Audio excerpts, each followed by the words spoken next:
நல்லதே நடக்கும்.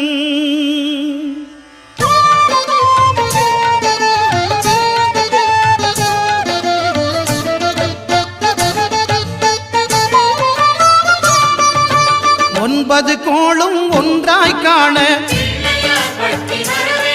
அங்கு கற்பகம் என்னும் கடவுளின் மெய்யில் 9 கோளும் ஒன்றாய் காண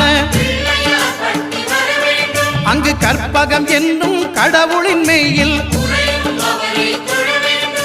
சூரியன் முதலாய் 9 கிரகமும் பலவித குணங்களை கொண்டிருக்கும். எங்கள் கற்பக தருவில் அவை வரும்போது ஒன்றாய் சேர்ந்து பலனளிக்கும்.